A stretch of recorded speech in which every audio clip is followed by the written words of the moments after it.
Feliz día del Señor, queridos hermanos.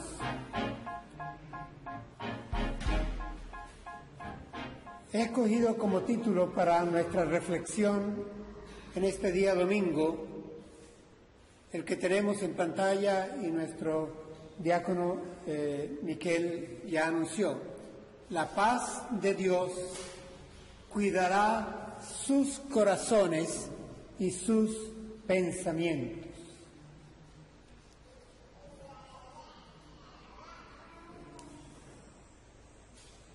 Hemos tomado una parte del capítulo 4 de la carta que el apóstol Pablo escribió a los creyentes que se congregaban en la ciudad de Filipo.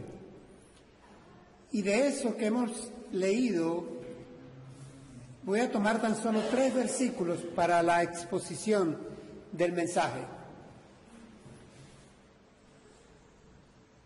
Dice el apóstol, escribe en traducción ahora de versión popular: no se aflijan por nada, sino preséntenselo todo a Dios en oración. Pídanle y denle gracias también. Así Dios les dará su paz, que sobrepasa todo entendimiento. Y esta paz cuidará sus corazones y sus pensamientos en Cristo Jesús. Es un pasaje precioso. Y precioso no solo por su contenido en sí.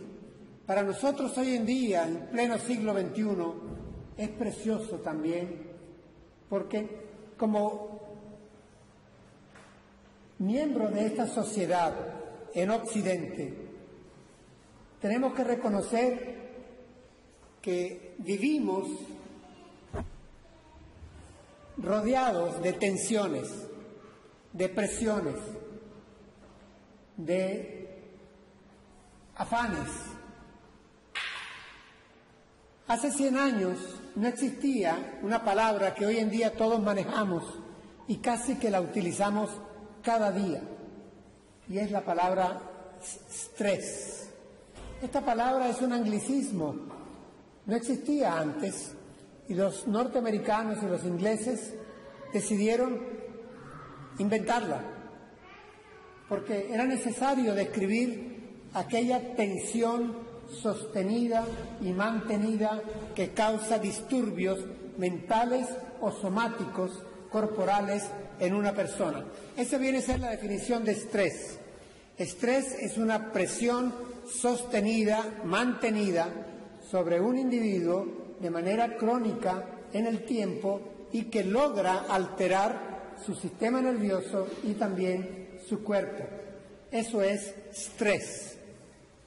La palabra hoy en día la utilizamos con frecuencia. Y es que lo cierto es que vivimos en una sociedad en donde en mayor o menor grado casi todos padecemos de cierto grado de estrés.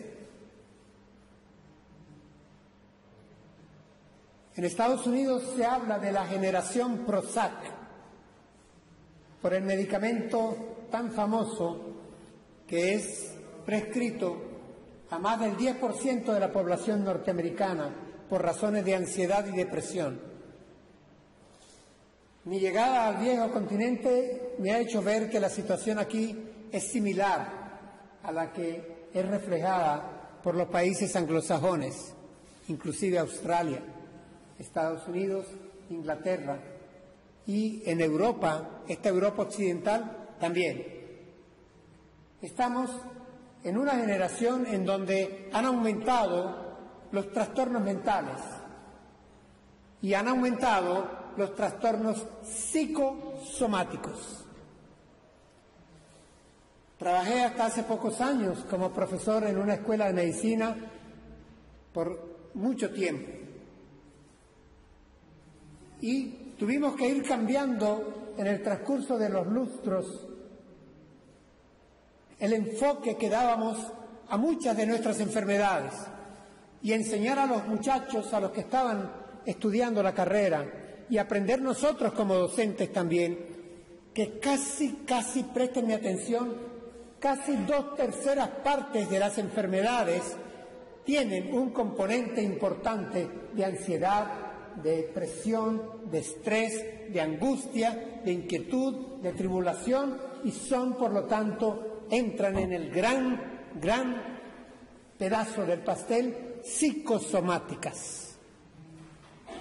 Hoy en día hasta el cáncer está vinculado con la presión psicológica. Definitivamente estamos frente a una sociedad o dentro de una sociedad y nosotros mismos padecemos de presiones psicológicas y en cierto grado mayor o menor de ansiedad. No me estoy refiriendo, que quede claro, una crisis de ansiedad. Hay quien se puede quedar atrapado en un ascensor, en un elevador, y bueno, tiene una crisis de ansiedad porque tal vez el espacio es muy cerrado y el temor a que se descuelgue una de estas guayas que sostienen el aparato, pues le genera una crisis. No es eso. O alguien que de repente se encuentra en un conato de incendio, o es decir, cualquier posibilidad de catástrofe inmediata a alguien le puede generar una crisis de ansiedad, y no es a eso a lo que me estoy refiriendo. Me estoy refiriendo a esa sensación mantenida, sostenida en el tiempo y que logra la trascendencia de afectar al individuo. Y cuando revisamos el pasaje bíblico de hoy, nos encontramos que el apóstol se refiere a ese estado como aflicción. Buscando el griego, en realidad el griego no se queda con una sola palabra y nos plantea varios. Tomé los sinónimos que ahí están: inquietud, desasosiego, aflicción, afán, ansiedad. Todo esto está contenido en lo que el apóstol refleja bajo la palabra aflicción tomada del griego.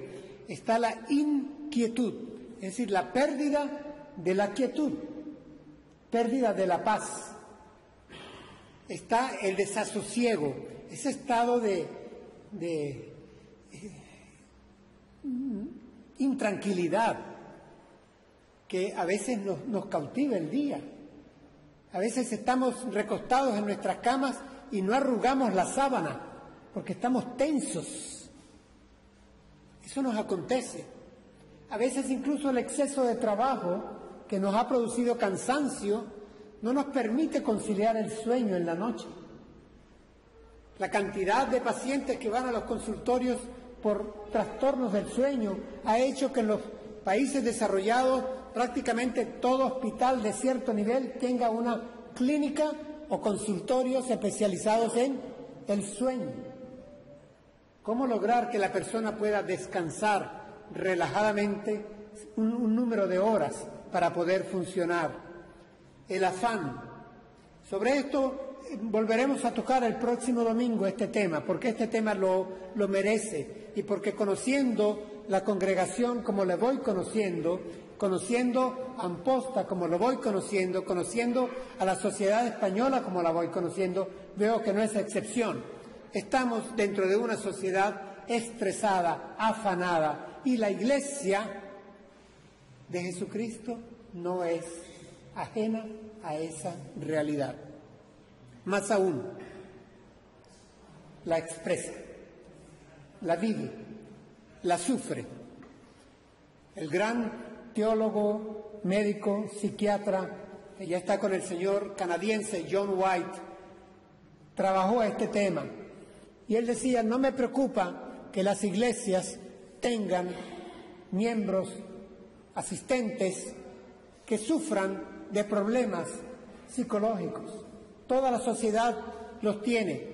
Me contenta que vengan a la iglesia. Él era pastor en una iglesia en Canadá, luego en Estados Unidos también. Trabajó con los movimientos universitarios y fue conferencista internacional. Tiene varios libros escritos. Y él insiste en que la iglesia es un buen lugar para atender, es una comunidad terapéutica, decía John White, para atender a aquellas personas que están sufriendo, creyentes en Cristo, y sin embargo están afligidos, están preocupados, no logran tener la paz del Señor en pleno disfrute. Y el apóstol aquí llega a ser radical. Y tras el apóstol, tras su pluma, está el Espíritu Santo de Dios, que dice: hermanos, no se aflijan, no se angustien, no se inquieten, no se afanen por nada. ¿Será posible esto? No se afanen, no se aflijan por nada. Reina Valera dice: no se aflijan por cosa alguna, por nada estéis afanosos. Dice otra versión. Lo cierto es que ese nada es absoluto. Nos está diciendo que nada les perturbe su paz. Que nada. El apóstol Pedro coincide al enfocar este tema, y en su primera carta, capítulo 5, versículo 7, dice: echen toda su ansiedad sobre el Señor. Depositen toda su ansiedad sobre Él, porque Él tiene cuidado de vosotros. Y el verbo ahí, echar, es quitarlo de mí y ponérselo encima a algo o a alguien. Y el apóstol dice que lo vayamos a poner sobre alguien, nada menos que sobre Jesús. Dejad descargar vuestra ansiedad sobre Él, dice el apóstol Pedro.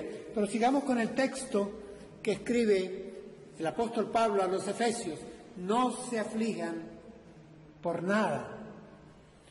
Para mí es un reto cuando yo leo esto en la Escritura y tengo que pensar en predicarlo a mi iglesia que amo. Y digo, en primer lugar debo aplicármelo a mí mismo. Y es el Señor quien me dice: Víctor Cuadra, no te aflijas por nada. Hoy una hermana, al entrar en la iglesia, me dijo, y lo agradezco de corazón: ánimo, no te aflijas. Porque cuando encontramos como pastores problemas pequeños que se tornan tempestades en un vaso de agua, sufrimos. Al ver el sufrimiento en la grey de Dios por un detalle, por una nota en un Facebook, o por una llamada telefónica, o por una conversación malentendida, o por un momento infeliz que hayamos tenido en las relaciones interpersonales, se arruina todo.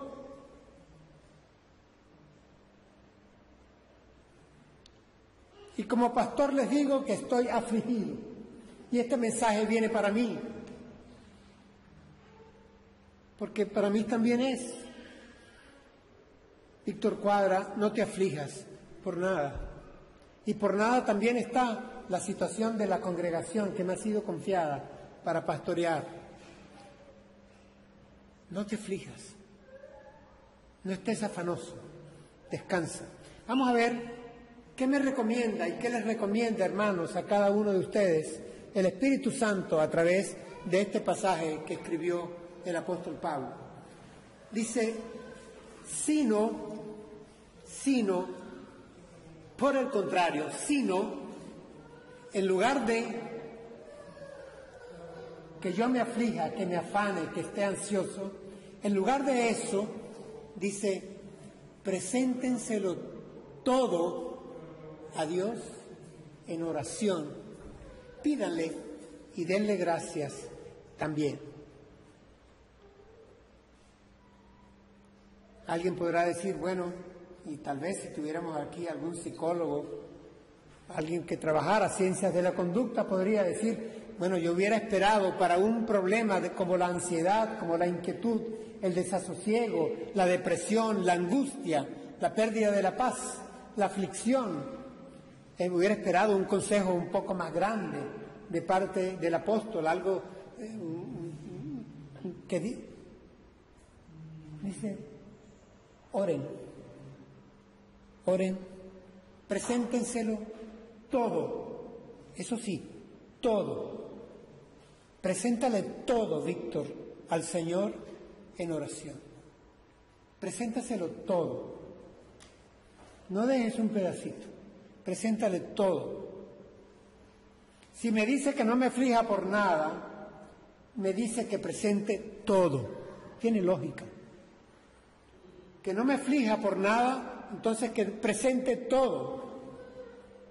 Y cuando yo ore, tengo que cerrar mis ojos y ver completo el panorama, ver completas caras y nombres y situaciones y fechas y momentos y presentarle todo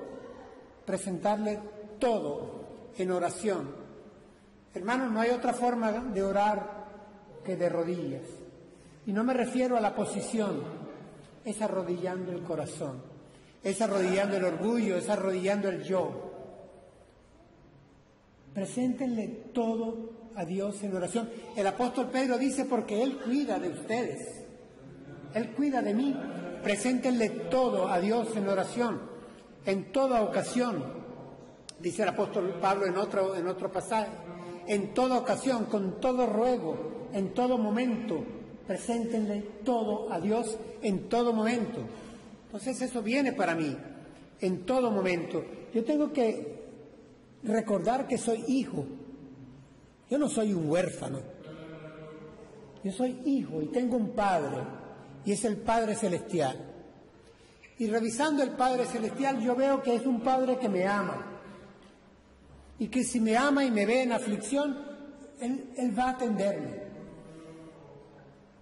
El Señor Jesús nos dijo, si ustedes que son malos, siendo padres, le dan buenas cosas a sus hijos, cuánto más mi Padre que está en los cielos, abrirá las ventanas de los cielos y les dará lo que ustedes necesiten. Entonces, mi Padre es amante, me ama. En segundo lugar, mi Padre tiene sabiduría, conocimiento de qué es lo que yo padezco y qué es lo que yo necesito. Me ama, tiene sabiduría y tiene poder. Que te baste mi gracia. Un día predicaremos sobre esto. Se lo dijo al apóstol Pablo. El apóstol Pablo insistía y como judío dice hasta 3 veces.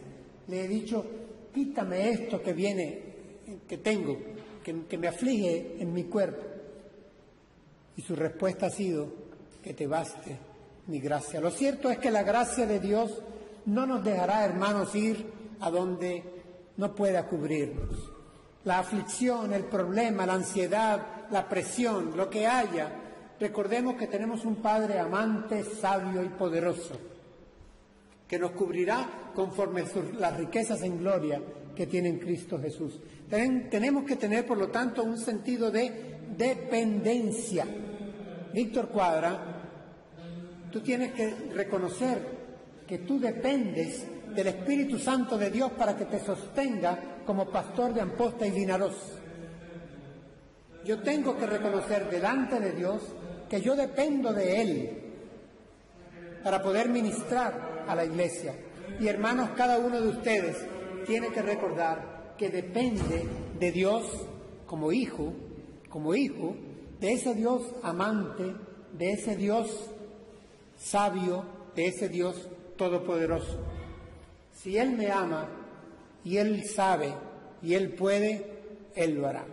Entonces, depender como hijos. El apóstol dice, en lo que hemos leído, preséntenle todo a Dios en oración. Y dice, pídanle y denle gracias también. Pídanle y denle gracias también. Aquí pareciera obvio, no sé por qué el apóstol escribió, pídanle. A veces pienso que escribió pídanle para poder agregar y también denle gracias. Porque lo cierto es que a veces pedimos, y por lo general no damos gracias. O a veces hay quienes han manejado este tema en exégesis y yo creo que están en lo correcto. Y dice que pidamos en acción de gracias. Es decir, pidamos dando de una vez ya por adelantada las gracias. Gracias, Padre, porque tú me oyes. Y me hace recordar cuando el Señor Jesús hizo una oración pública y dice, te doy gracias, porque tú siempre me oyes, pero lo digo para que estos que están aquí se den cuenta de que tú me oyes. Pero hizo la petición en acción de gracias. Y yo creo que a veces nos hace falta, al pedir, terminar con una sonrisa. Y decir, Padre, gracias, porque tú siempre me oyes. El asunto es que no siempre me complaces, pero tú siempre me oyes. La actitud de acción de gracias es más que el dar gracias por lo que ya recibí, porque eso es a posteriori. Cuando ya la recibí, gracias Señor, porque me permitiste esto. No, ¿y qué tal, hermanos, de que al pedir, en el mismo momento de pedir, digamos, yo te doy gracias, Padre, porque tú me darás lo mejor que yo necesito. Tú suplirás mis necesidades, conforme a tu sabiduría, a tu amor y a tu poder. Algunos podrían decir hoy en día que eso es resignación. No. No es resignación, eso es dependencia. Y es una dependencia basada en la experiencia. Hasta aquí Dios me ayudó, dice un himno. Nosotros predicamos allá en Vinaroz, Ebenecer. Ebenecer significa Dios ha sido fiel y nos ha ayudado hasta aquí, hasta hoy. Nos ha ayudado. Y de esto tenemos experiencia y podemos hablar los que ya tenemos edad. Jóvenes, óigannos. Tenemos 40, 50 años siguiendo al Señor y el Señor ha sido fiel. Si el Señor ha sido fiel, hoy, Víctor Cuadra, ¿por qué vas a flaquear? Yo he sido fiel contigo, me dirá el Padre. Ánimo, sigue adelante. Ánimo, como me dijo esta hermana cuando entró por la puerta hoy. Ánimo, Víctor, ánimo, pastor. No es entonces resignación. Es dependencia basada en la experiencia. El Señor ha sido fiel, el Señor seguirá siendo fiel porque Él es fiel. El Señor me ha amado, me seguirá amando porque Él es amor. El Señor ha resuelto mis problemas porque Él lo puede. Alguien escribió, no recuerdo quién, no le digas a Dios cuán grande es tu problema, dile a tu problema cuán grande es tu Dios. Y eso es bueno, me gusta. No le digas a Dios cuán grande problema tengo, Señor. Dile al problema, yo tengo un Dios grande. Si Él quiere, me lo va a resolver y yo me voy a fajar también. Porque no podemos tomar, hermanos, frente a estos problemas que tenemos en casa, en nuestra mente, o en nuestro trabajo, o en nuestro vecindario, cercano a nosotros, en la familia, donde fuere. No podemos tomar esa actitud de esperar que se nos tueste el ombligo con el sol mientras esperamos que los cielos se abran para que baje la solución. No. Es decir, es cierto que no es bíblico aquello de que a Dios rogando y con el mazo dando, eso no está en la Escritura. Pero lo que está en la Escritura es que cuando estaban levantando la muralla allá con Nehemías y con Esdras, pues por un lado ponían el ladrillo y tenían la espada al lado y tenían otro grupo orando allá, es decir, manos a la obra. Tenemos que poner de nuestra parte y descansar diciendo gracias Señor, porque tú me oyes y tú me responderás de acuerdo a tu providencia. Continúa el apóstol escribiendo en estos versículos que hemos escogido, diciendo, si le presentan todo en oración a Dios y si le piden en acción de gracias, la consecuencia es, dice, así, de esta manera, dice una versión, y me gusta, dice, de esta manera, así, Dios les dará su paz. Una paz que sobrepasa todo entendimiento. ¿Qué nos está diciendo aquí de la paz? Apareció la palabra que es opuesta a la ansiedad, a la aflicción, al desasosiego, a la intranquilidad, a la angustia. La palabra opuesta es paz. En primer lugar dice que la paz de que nos habla aquí es la paz de Dios, es suya. es su paz. No es la paz de mi cuenta bancaria. No es la paz de lo que yo pueda ver, tocar o causar por mi propio y solitario esfuerzo. Es una paz que viene de Dios. Primer punto que tengo que tener claro. Y ese punto va asociado ahí mismo al segundo, porque nos advierte el apóstol Pablo, no la vas a comprender muy bien, Víctor Juárez. Y a quien le cuentes, no lo va a manejar bien tampoco, no lo va a entender bien. Recuerdo cuando cayó este avión aquí en las montañas del norte de España, en unión con Francia, en los Pirineos. Entrevistaron a una madre que su hijo joven había muerto al estrellarse el avión. Y ella decía, yo sin embargo estoy tranquila porque sé que ya él está con Dios. Y cuando preguntaban al panel de comentaristas que estaban ahí en la televisión, uno de ellos dijo, esta señora no necesita psicólogo ni tomar ninguna pastillas. Ella tiene su paz. Yo no la entiendo bien, sé que es algo de la religión, pero ella tiene su paz. Podemos notar su expresión, quien habla era un psiquiatra. Y yo, por más que sí conozco de dónde viene la paz y conozco la Escritura, yo tampoco la entiendo muy bien. ¿Cómo podemos nosotros, frente al dolor, llorar y cantar un himno? Yo no lo entiendo muy bien. Pero funciona. La paz de Dios se da. El domingo que viene vamos a trabajar tratando de entender algo, pero recordando que esta paz sobrepasa todo entendimiento. Y el asunto no es que sea misteriosa, el asunto es que viene de Dios y pudiera no ser tan lógica. Es decir, algunos podrían decir, ¿cómo puedes estar tranquilo? Y diríamos, en Dios confío, yo no estoy solo en esto. Tocaremos ese tema el próximo domingo, pero sobrepasa todo entendimiento, supera toda lógica, pero hermanos, permítanme adelantarles desde ya, para que esto quede en la grabación, que la paz de Dios es neúmica. ¿Qué quiero decir con esto? Que la paz de Dios viene dada por el Espíritu Santo de Dios. No lo digo yo, lo dice la Escritura y lo hemos experimentado nosotros. Mas el fruto del Espíritu es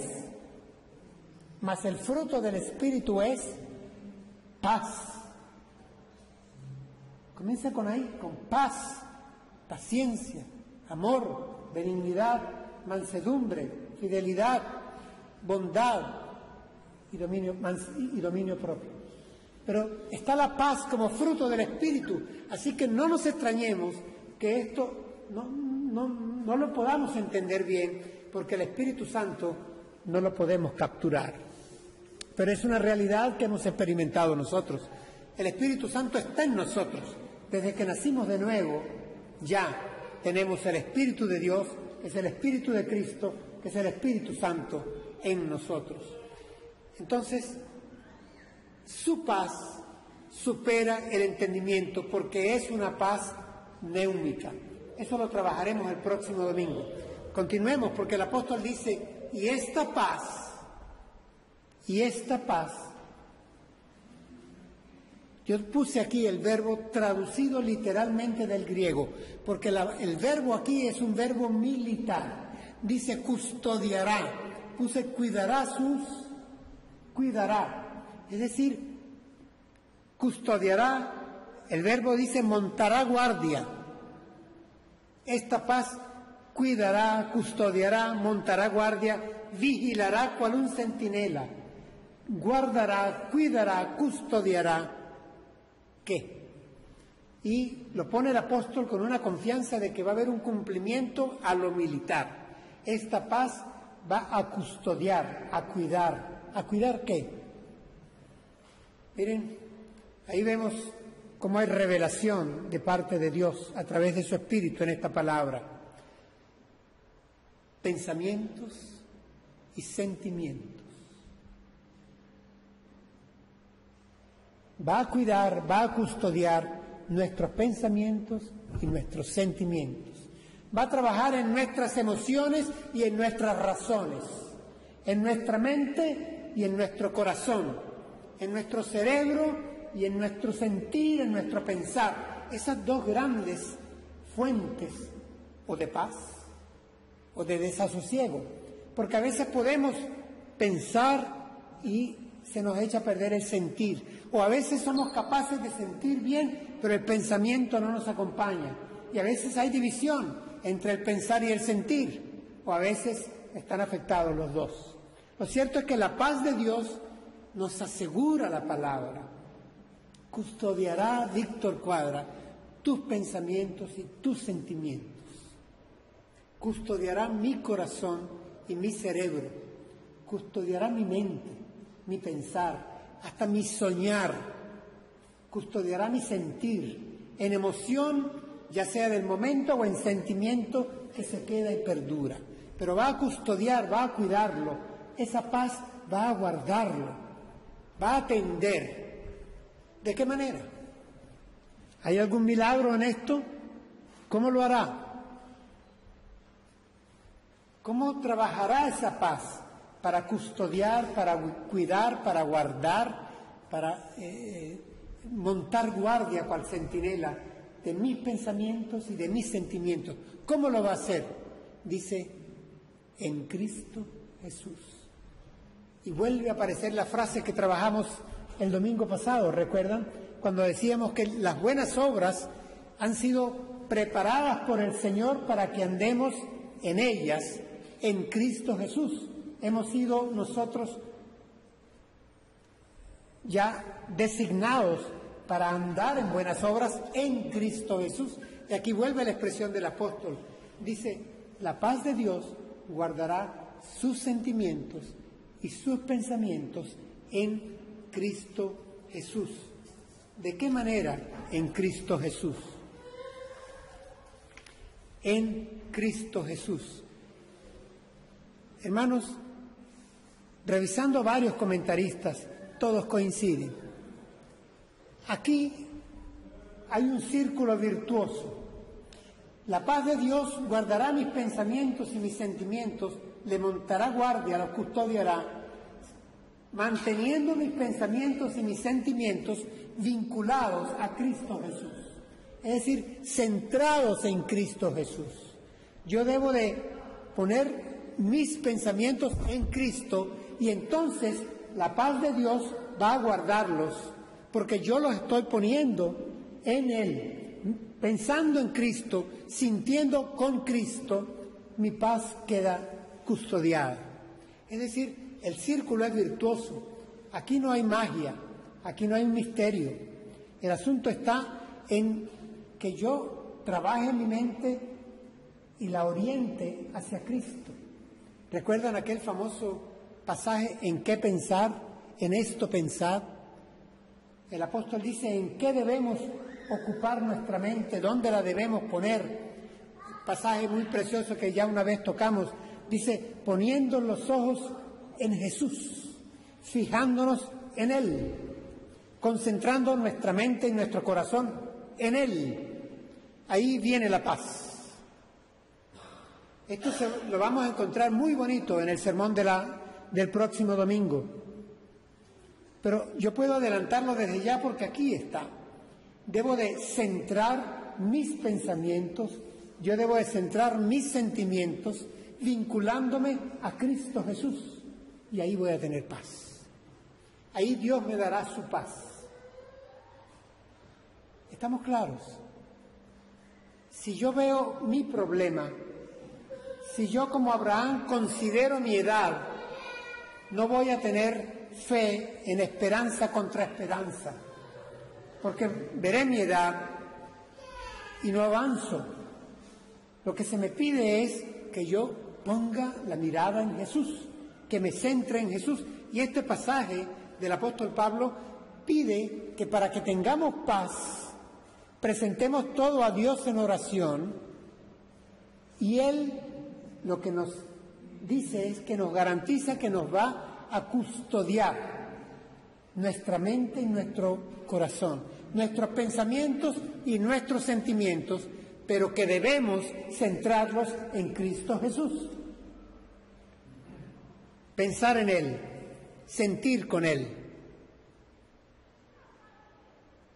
Y ahí tendré la paz.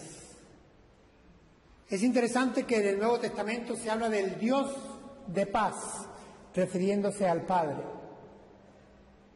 Pero el Señor Jesús dijo, mi paz les doy. Y no la doy como la dan los del mundo, pero les doy mi paz. Y es interesante, como ya mencionamos, que el Espíritu Santo, como fruto, da paz. Así que la paz es un fruto trinitario. Es la paz de Dios, es la paz del Hijo y es la paz del Espíritu Santo. Debo centrar mis pensamientos y mis sentimientos en Cristo Jesús y Él tendrá cuidado de custodiarlos fielmente. Acompáñeme en oración.